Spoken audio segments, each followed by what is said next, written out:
Hey everybody, it's Ron, and today we are going to cover kind of stitching together all that stuff we've been looking at previously and using events and completing objectives. And I'm just going to kind of cover a simple overview of how all that works. Basically what I'm going to do is quickly remake the Shlabovian Conflict Level 1 Summer Isle Invasion, just without all the timing and stuff figured out, just so you guys can see how to pretty much stitch events together. So I'm going to give a quick layout of what I've done. So we have out at sea here, we have 4 friendlies just waiting, me included, as we're going to fly into some action that's already happening. So then you'll notice that I have a waypoint here with us as well. Called it friendly spawn. So then we'll peek up at the base. So then here I've got a waypoint that's at the base, and there is likewise some friendlies and enemies here over the base when it initially starts, so that when we, here we go, right when the mission starts, these guys will all engage in combat together and kind of give the player something to look at as they're approaching from the sea here. And then really quick as well, if we go close enough, we might be able to see it. And the little yellow line you can see here, that is my path. So I have a path as well set up from the friendly spawn to the base. That'll tell my friendlies out here. They're, in this particular case, going to follow me because they're a part of the same group, so they're going to pretty much go where I go. But if there were other units, they could follow this, or if you set the individuals to follow this path, even if you weren't, it's still doable. And then likewise, I have another path that is to another group of enemies across the way, where when they get close to the base, we're going to trigger some kind of event. So you'll see their path, and likewise as well, you will see a spawn here for the, or sorry, a waypoint by the spawn, so that we know where they're coming from. So 3 waypoints, 2 paths. And what I'm going to do is, as I said, so the guys in the middle are going to start fighting automatically as soon as the thing starts. So all of these guys here are going to follow me straight into battle, but I want to make sure that likewise they are set to default behavior, follow path, and specify that friendly to spawn path. And I wish I would have done this before I copied my units. Sorry, I chose an orbit point. Default path is friendly to base, and behavior is path. One more. Behavior, path, default path, friendly to base. So now no matter what's going to happen, they're always going to go that way, but of course we're all going to start that way. But just to ensure they go in the right direction. And again, for the simple example, I'm not really messing with the auto refuel and all this other stuff. Everybody's set to engage. So map starts, these guys all start flying this way.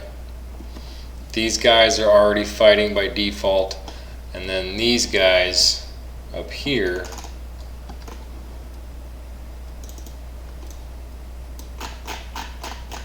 I don't think I set them on paths either, actually. So we should do that. Again, if you can remember, do something like this before you copy the units, but as you kind of design, things might change. So, but always easier if you remember to do it ahead of time.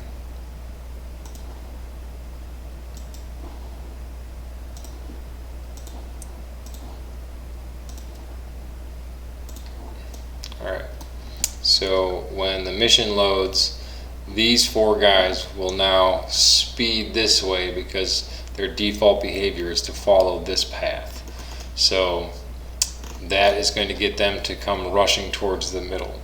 So then what we want to do likewise is build or add a triggered event that's going to play some audio when the enemies over here get to a radius around this base, kind of like in one of the other quick examples, but it'll just be the first thing we start with here really quick. So we're going to add the triggered event, and it's going to be a proximity trigger.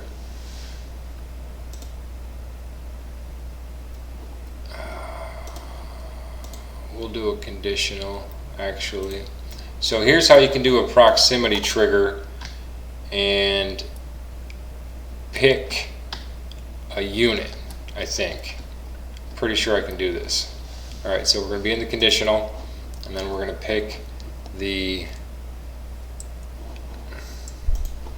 Charlie and Delta, or just Charlie? What are these guys out here? Delta. Charlie's up here. Okay. So when Delta gets close,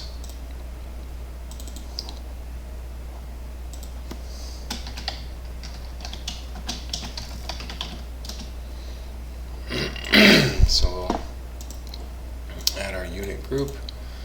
We'll say Delta, and we will say near any near waypoint, and we will specify that if they're within 25, oh wait, in the other episode it was 20, so we'll go back down to the 20,000. So if soon as any one of these guys get 20,000 meters from the base, this triggered event will fire. So all we gotta do is connect it to the output and say OK. And when we do that, we're gonna trigger some dramatic background music so the user knows that things are about to get epic. So then we're going to specify the specific file. And important tip, remember, you got to move your resources into the editor resources folder, as a couple of my other videos have shown you. I also forget to do it from time to time, so just friendly reminder, don't forget to do that. So we're going to play the epic Ben Sound song. So whenever they get close, there will be some really like cinematic epic music that plays. So easy enough to just set that up. Oh, we also want to make sure it's enabled. I'm pretty sure they're default enabled, but so easy enough to do something like this. And then we're also going to kind of do what I showed in one of the other ones and make a relatively global simple objective. And that simple objective is going to be to just kill all the enemies. So we're going to rename this to kill everyone. And so again, I'm not going to do this destroy thing. I like the conditional editor, doing it the way that I showed in the previous video. If you didn't see it, go check out the conditional editor video. Very good for quick coverage on what that big beast was that we were looking at. Sorry, here. But I got to fill it out anyway, so I guess I'm going to do what I did in the other video. So this is a success condition. So we have to say that all of the enemies are dead. And so we're going to say number alive is 0. And then we're going to add one more. And we're going to say delta. Number alive 0. We're going to throw an AND box in here. And then we're going to connect these to the AND box. And we're going to connect the AND box to the output box. And so that's our condition. So all enemies are dead. And so when, let's do the fail condition. So similar to the other video, we're going to say when everybody in alpha is dead, and when everybody in Bravo is dead. We'll run another AND. We'll connect these.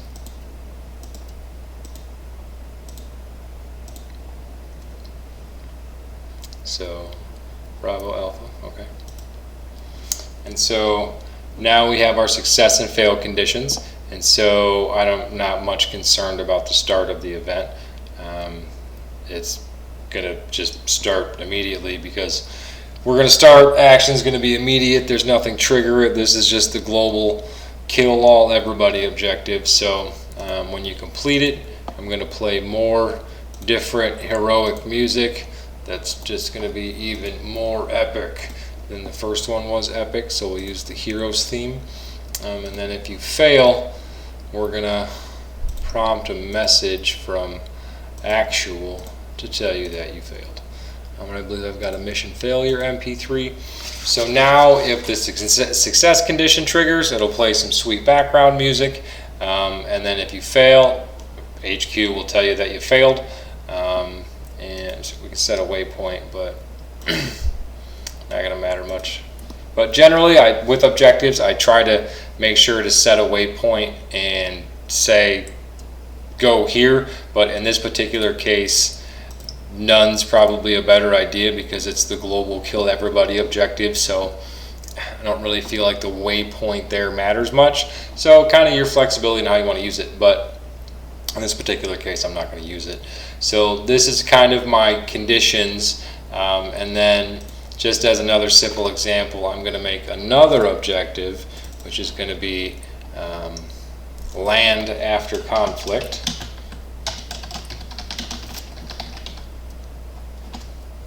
And so we're just going to choose the land again, and we're going to choose the base waypoint, and we're going to make sure to auto set it this time because it's important that the user knows where they go. And I forget what the size of a base is. It's like 1,000 or 1,500 or 2,000 or something like that. So I'm just going to put it like in the middle of whatever, I can't remember. And objective, land at base. And when we complete this, I think I have a awesome job. Yep, mission complete. So then when you land at the base, we'll play an additional message from actual that'll say, hey, you did a great job, mission over. And then really quick, make sure I did my due diligence, and oh, no. Shame on me. So now, that whole scenario that I was telling you guys about a few minutes ago has just been added to here. So all these couple events that I added, or sorry, the one event that I added, and then the two objectives that I added will kind of make that scenario of we fly into already going on battle where they get more support, and then if we're victorious, we land back at the battle, and then we'll hear a few messages and some audio playing in the background. Whenever, again, these guys get close, they'll play some audio, and then whenever we win the battle, we'll hear some audio and a message from HQ, or if we fail, we'll hear a message from HQ, and then I believe that should be about it. So that's kind of how you can stitch stuff together, and you can obviously make very specific situations more so than the way I'm kind of using these generally. But the flexibility and the variety is going to allow us to, as a community, build all these sweet missions to share with each other in the Steam Workshop. So I look forward to seeing some of what you guys are going to make, and continue to look out for more of the Shlabovian Conflict on the Steam Workshop here soon.